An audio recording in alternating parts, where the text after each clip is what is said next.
Les hommes sont en charge de la chasse et eux, ils vont chasser tout ce qui est gros gibier. Alors gros gibier, bien sûr, en Australie, ça correspond aux kangourous, aux émeus, aux varans, aux crocodiles, etc. Et notamment, pour partir à la chasse, ils utilisent entre autres cet instrument. Cet instrument en anglais s'appelle un killing stick, en français un bâton tueur, et chez les aborigènes, cela s'appelle un nula nula. Le principe de cet instrument n'est pas très compliqué, c'est un instrument plutôt rudimentaire mais assez efficace. Exemple.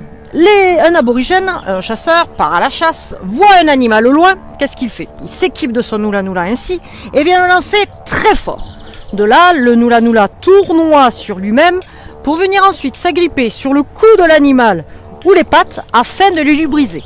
De là, le chasseur n'a plus qu'à récupérer le fruit de sa chasse. Autre instrument que les aborigènes utilisent, celui-ci vous le connaissez davantage, il s'agit du fameux boomerang, boomerang, le bâton qui revient.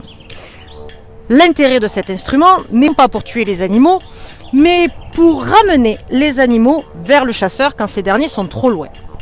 Ainsi, le chasseur aperçoit des animaux trop loin pour utiliser son nula nula. De là, il s'arme de son boomerang, vient le lancer. Le boomerang va faire le tour des animaux en émettant un bruit et ce bruit va effrayer les animaux. De là, ces derniers vont se rapprocher du chasseur et une fois qu'il sera assez proche, le chasseur utilisera son nula nula pour tuer les animaux en question. Merci de vous avancer vers la station suivante et presser la touche correspondante.